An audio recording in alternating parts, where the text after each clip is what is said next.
Avec ma chienne Olia, on voyage en vélo roulotte et aujourd'hui, on quitte Montesquiou. Bon, on a des colis qui arrivent à la poste à midi, donc on va commencer par se promener le matin. J'essaye d'emprunter toutes les ruelles et tous les passages que l'on n'avait pas encore pris. Puis on fait des dernières courses à l'épicerie trop chère qui n'a pas de croquettes. Et quand on rentre au camp, on commence à réparer. J'ai une chambre à air poreuse que je vais remplacer par une neuve. Et au passage, je découvre qu'on peut changer la chambre ou le pneu sans même enlever la roue sur un tricycle.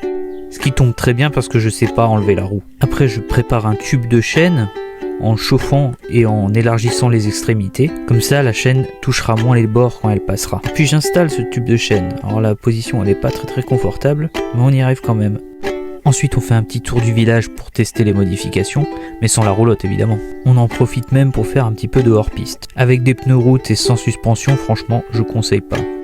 Et après avoir déjeuné, il est 13h30 et on se remet en route, ce coup-ci avec la roulotte. On dit au revoir à Montesquiou qu'on a vu pendant les 5 derniers jours. On descend en 5 minutes cette pente qu'on avait mis 1h30 à grimper.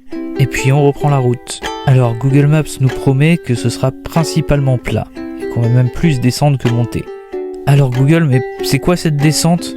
Ça m'inquiète parce qu'en général après une descente, il y a une montée. Puis elle monte fort et longtemps celle-là. Je t'en foutrais du principalement plat.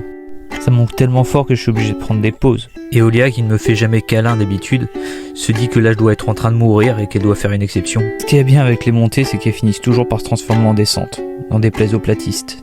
Enfin bon, bref, vous avez compris, on descend, et puis on monte, et ainsi de suite. Tout ça pendant 10 km jusqu'à ce qu'on arrive à Riguepeu. On aura fait 10 km en 3 heures, moyenne de 3 km/h. Franchement, vu le terrain, je suis plutôt content. On va se poser sur un petit carré d'herbe à côté de la mairie, je pense pas qu'on nous embête. Et puis quand on aura fini de monter la vidéo, on pourra même regarder un film sur le nouvel écran portable que j'ai reçu ce matin. Il pèse que 1 kg et ne consomme que 5 watts, c'est trop bien. Allez, à demain.